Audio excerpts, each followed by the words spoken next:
자, 중국의 평화적 부상은 애초에 물리적 모순된 명제입니다. 자, 거실을 봐야 하는 이유는 자기 보호예요. 지배자는 있잖아요. 언제나 여러분이 세상을 좁게 보고 자기 자신을 넓게 보길 바랍니다. 뭐 최근에 어떤 고등학교 교사가 그 말을 했던 모양인데, 사회 이슈에 신경 쓰지 말고 공부나 운동이나 해라. 이건 있잖아요. 마치 비스마르크 군사 국가처럼 고급 노예를 바라는 심정입니다. 최악을 준비하는 건요, 삶의 미덕입니다. 그리고 난 다음에 리스크가 해결시켜놓고 다음을 준비하는 거예요. 지혜의 미덕입니다. 여러분들이 예를 들어 자식을 가졌다고 해봅시다. 그 소중한 존재를 위해서 모서리를 최대한 어떻게든 해결을 하고, 그 다음에 방을 준비하고 근처 아이가 갈 병원의 위치와 시간을 파악하면서 돌연사를 방지할 겁니다. 또한 아이가 자라면서 나이별로 필요한 영양분과 교육을 준비할 거예요. 이건 좀 더 다음을 준비하는 거죠. 이제 잘 되는 걸 목표로 할 수 있게 되었으니까. 그럼에도 불구하고 어떤 전염병이 도는지, 성장 과정이 조금 어떤 게 유용한지 이걸 파악하면서 정보를 교류할 거예요. 사회에 관심을 안 가질수록 언제나 그 사회는 여러분들을 다시 공격하게 될 겁니다. 왜냐하면 여러분들은 계속 생성되는 새로운 룰에 의해서 적용을 받으니까. 자, 이런 행동을 왜 자기 보호를 하는데 자신의 삶에는 적용하지 않습니까? 이건 당연한 자기 보호 행위입니다. 그리고 우리가 정치, 경제, 외교, 국방을 봐야 하는 이유는 자유민주주의에 필요한 기본적인 감시 의무입니다. 아무리 지지하는 후보라도 원하는 것을 정치적 비용, 경제적 비용, 사회적 비용으로 원하는 대로 줄 수가 없습니다. 개인에게 어떻게 맞출 수가 있어요? 아무리 내가 지지한다 하더라도 그 지지 후보는 나에게 손해를 줄 수도 있고 어떤 운이 좋아서 이익을 줄 수도 있고, 그 두 가지를 동시에 줄 수 있습니다. 그렇기 때문에 여러분들은 무조건 비용을 지불하게 하지 않는다면 반대로 정치적 비용이 없기 때문에 무한히 손해를 강요하게 될 겁니다. 이게 자유의 의무예요. 영원한 감시가 의무입니다. 그 개인의 입장에선 상황에 맞춰 자신을 움직이는 걸로 활용해야 됩니다. 이런 법치주의에 의한 안전, 인플레이션과 리세션, 호황과 불황, 증세와 감세, 평화와 전쟁, 이런 것들, 이런 환경들과 새로운 법칙들은 언제나 사회 외부에 있습니다. 위기와 기회는 여기에 있고요. 개인은 어떻게 준비하고 대응하는가에 따라 달라집니다. 이게 자기보호 의무 행위예요. 그런데 보통 뭐라고 하냐면 노력이면 뭔가 뚫을 수 있어. 여러분, 구인배수 0.25에 노력으로 뚫을 수 있는 게 아니라 이거는 그냥 생존 방법을 찾아야 돼요. 그리고 내가 취업하는 만큼 혹은 내가 뭐 하는 만큼 다른 사람 거 하나 뺏어야 돼요. 그런 경쟁 규칙입니다.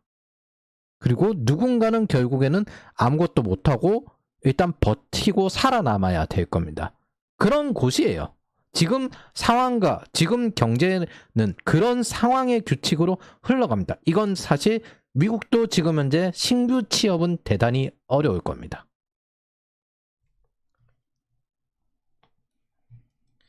언제나 말하지만 공동체 결정의 대가는 개인이 가장 많이 져요. 그리고 이것들에 대해서 적응하고 대응할 수 있는 능력을 키워야 됩니다. 똑같아요. 그 인플레이션이 났을 때 스타트업 팀장급 되는 사람들은 전부 다 빅테크로 다 튀었습니다. 튀어서 가보니까 전부 탑급 엔지니어들만 다 있는 거예요, 여기에. 야씨, 이게 뭐 하는 짓이냐? 그런 것처럼 이렇게 거시경제가 돌아가는 걸 알고 대응하고 준비를 합니다. 이렇게 보면서 우리는 감시 의무를 동시에 하면서도 내 생존을 내 생존을 만들 수 있는 그런 기회를 얻을 수 있습니다. 자, 전쟁이 일어난다고 해봅시다. 국가가 보호해줄까요? 안 보호해줍니다. 이때만큼은 이기는 게 중요하기 때문에 가장 효과적인 경제 시스템을 굴립니다. 자력 생존요. 미국은 이걸 평소에 효과적으로 항시하는 거고요. 전쟁 났을 때 모든 국가는 자력 생존을 요구하게 됩니다. 식량을 준비하고 버티십시오. 정부 돈이 투입될 여력이 없습니다. 왜? 이게 가장 효과적이거든요. 심할 경우에 어떻게 하냐면 은행 계좌를 동결하거나 금융자산까지 아예 회수해버립니다. 그리고 그걸 전쟁을 이기는 데 써요. 언제나 말하지만 공동체 결정의 대가는요, 개인이 가장 많이 집니다. 우리는 국가가 위태롭지 않게 하기 위한 감시 의무를 지녀요. 왜냐하면 정부는 언제나 당신을 착취할 거니까. 그래서 뛰어난 경제일수록 개인이 홀로 서기를 하는 특성을 가집니다. 반대로 약한 경제일수록 특히나 정부에 의존하는 인간이 상위에 차지할수록 개도 경제에 가깝게 됩니다.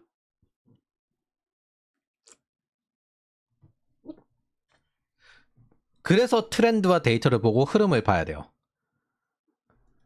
인터넷에서 이런 것들을 비난하는 사람들이 신경 쓰지 마십시오. 오직 발전하는 자, 생존하지 못하는 자만 이렇게 말합니다.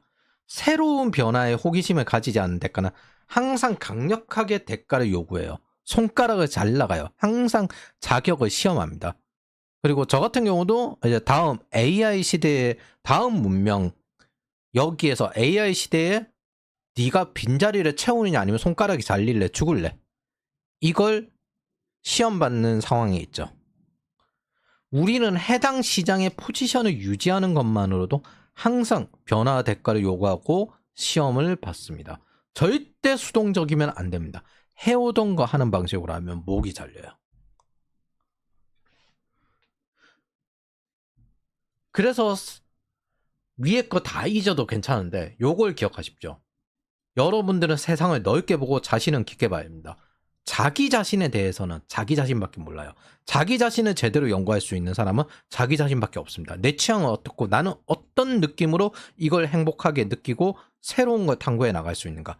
자기 자신밖에 연구를 못합니다. 그래서 자신은 깊게 봐야 돼요. 그런데 세상은 넓게 봐야 됩니다. 기회와 위기는 외부에서는 오기 때문에 어떤 해일과 재앙과 세상 풍파가 올지 모릅니다.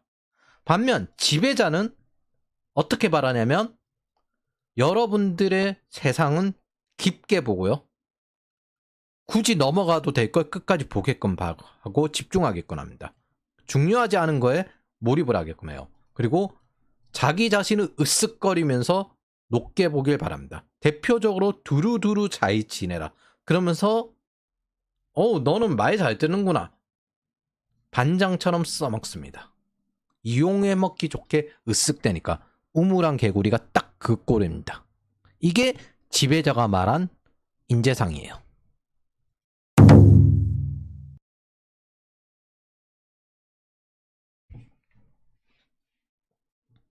자, 그럼 자유무역, 거시적 협력구조. 협력구조가 있다는 건 있잖아요.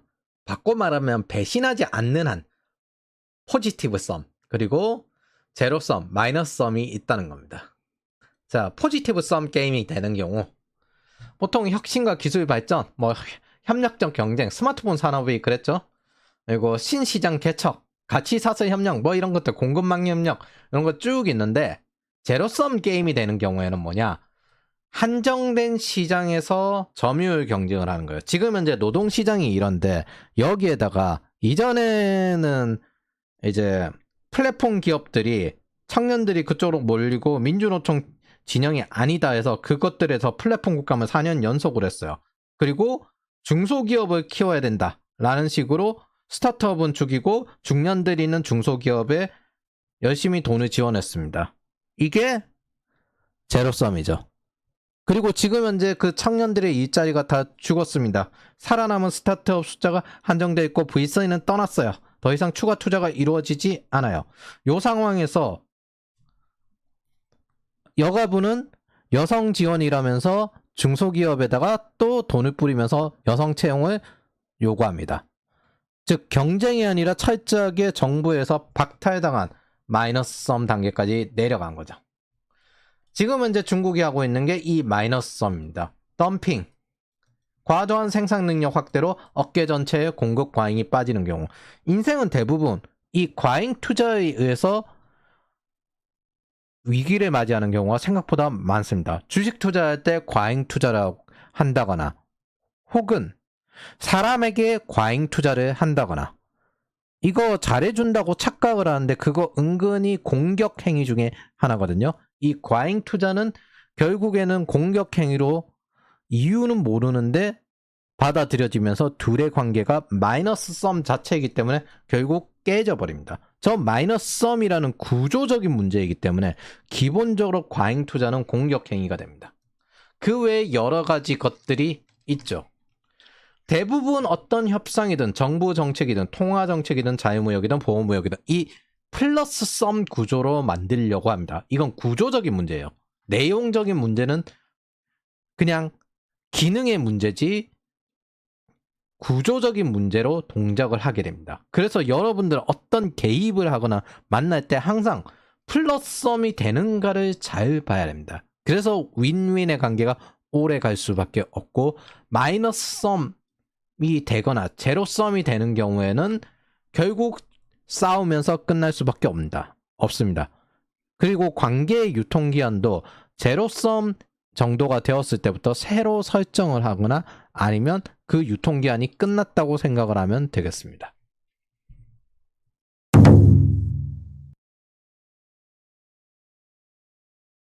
자, 아무리 자유무역을 플러스만 하더라도 이 과정에서 성공하는 계층과 실패하는 계층이 존재하죠.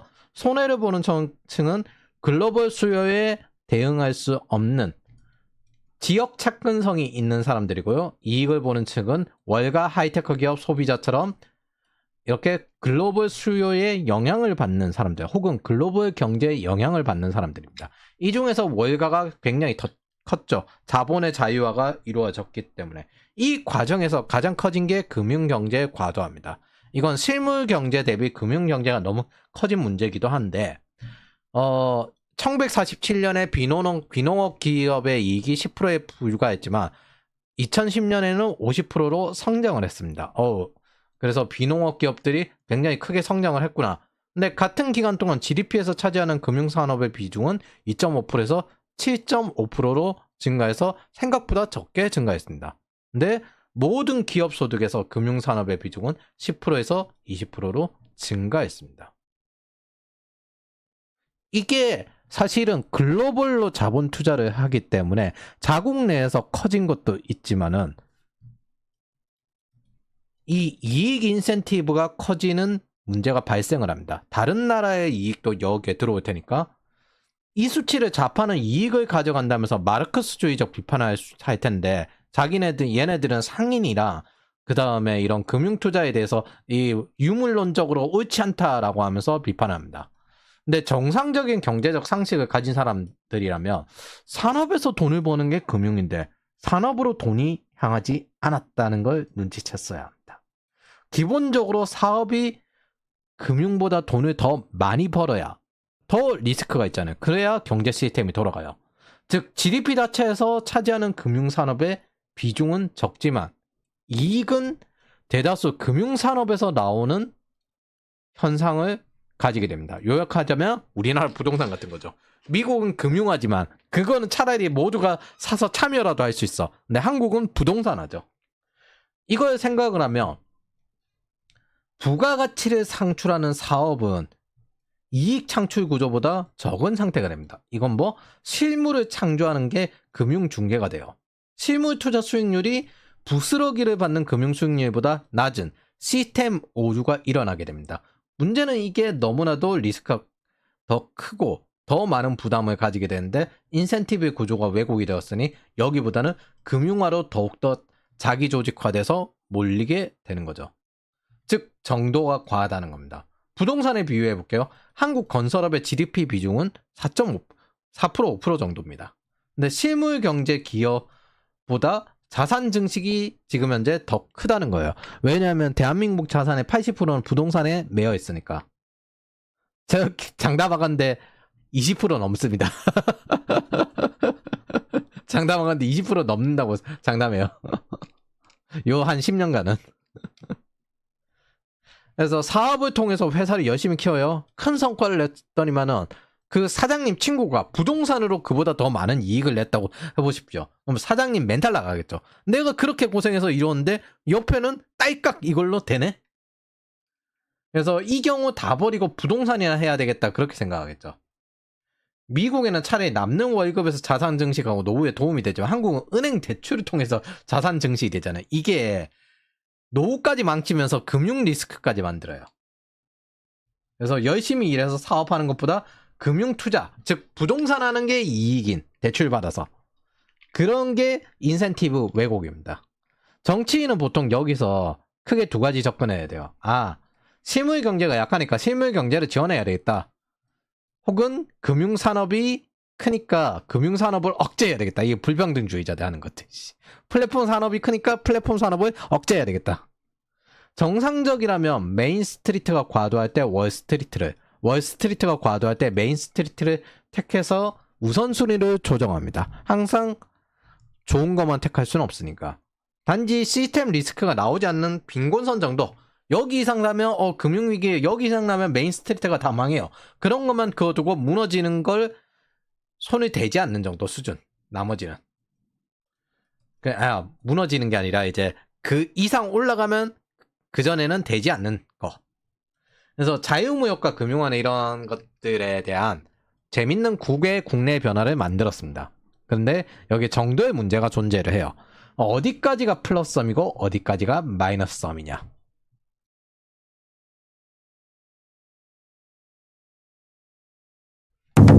자, 미국 입장에서는 경상수지 적자와 국가부채는 증가는 마이너스섬이죠. 이 마이너스섬이 지금 이제 4%까지 왔는데 어느 시점에는 플러스섬이고 어느 시점에는 마이너스섬이지 이렇게 생각할 수 있습니다. 우선은 자유무역의 목적부터 먼저 생각을 해봅시다. 자유무역의 목적은 있잖아요.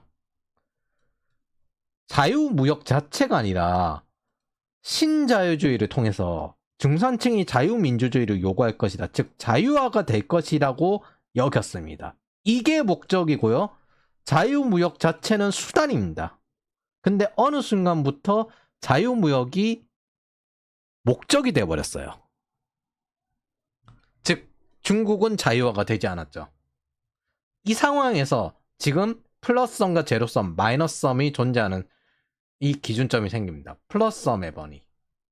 GDP 대비 1%에서 마이너스 1% 정도 되면 서로 부가가치가 증대하면서 양국 특화 이익이 됩니다. 시장 확대, 경제 확대. 근데 제로섬 경제는 호스트 패러사이트의 상대죠. GDP 대비 마이너스 1% 넘어가고 한 2, 3% 정도쯤 되면은 확실하게 제로섬입니다. 선진국 경제가 GDP 대비 2, 3% 경제 성장을 하는데 여기에 마이너스 2에서 마이너스 하면 사실 어마어마한 손실이에요. 그리고 그 안에서 국내 수요만 활용 가능한 사람은 이만큼을 포기하게 되는 상태가 되는 거죠. 그리고 이쪽은 그만큼 한 4, 5% 정도 컸다고 생각하시면 됩니다. 이게 장기적으로 개도국 시장도 자유무역화에 들어와서 자기네들도 시장 개방을 할 것이다 여기고 혜택을 주는 건데 개도국 특권이 그렇게 쉽게 포기가 되겠습니까? 한국도 선진국 진입을 꺼려했고 중국도 그랬는데 그래서 거기에다가 기존에 그걸로 벌던 기득권이 있기 때문에 더더욱더 바꾸기 어려워요. 어느 시점쯤 되면은 선진국이 되고 싶어 하지 않아요. 시장을 개방해야 되니까. 자기 이익이 줄어들게 되니까. 자유무역을 하면 국내 안에서도 주도권이 바뀌게 됩니다. 기득권 순위가 바뀌게 되는 거죠. 자, 마이너스성 경제 이건 100%입니다. 여기서부터는 어느 정도 한 1.5%인가? 이런 식으로 애매하게 갈 수 있는데 마이너스 3% 이하는 100%예요. 마이너스섬이에요. 절대적 기준은 없는데 이건 100% 마이너스섬입니다. 2, 3% 경제 성장에 그 부담에 그치고 있던 무게가 마이너스 3%라는 거는 성장보다 나가는 돈이 더 많다는 거잖아요. 이거 안 하면은 4% 이상 무조건 성장을 해요. 이건 무조건 마이너스입니다. 그리고 이 정도쯤 되면 국가 부채가 급증하기 때문에 그 속도도 감당할 수도 없고 지속 가능하지도 않아요. 이건 국가 간 격차를 줄여서 자유민주주의를 퍼뜨린다는 이상이 실제 성장의 족쇄가 되고 있다는 상황입니다. 자, 네오콘 자유주의 매파들은 그럼에도 불구하고 이걸 지속해야 된다라고 여기겠죠. 왜? 자유민주주의를 퍼뜨리는 수단 중에 하나니까 팔레오콘들은 왜 자유민주주의를 퍼뜨려야 한대? 라면서 부정을 합니다. 왜? 미국 우선주의자들이고 기본적으로 타국의 전쟁에 개입하고 싶지 않아 하니까. 왜 우리가 자유민주주의를 퍼뜨려야 하는데? 그것 때문에 왜 고통받아야 하는데? 이런 질문을 합니다. 그게 지금 이제 트럼프 진영이죠. 마침 이 마이너스섬이 좀 장기간 지속되면서 중부 쪽에 자유무역에 대응하지 못하는 사람들이 이제 과도하게 고통 상태에 도달했을 때 이 트럼프가 당선되기 시작한 겁니다. 신자유주의인 자유무역의 목적에 대해서 처음 듣는 사람들도 많을 거예요. 지금 현재 상태는 목적이 수단화 되어버렸습니다. 그게 자유민주주의화가 되든 말든 상관없이 관성으로 흘러가게 되어버린 게 지금 현재 자유무역입니다. 본래 목적은 자유화를 위해서 한 거였는데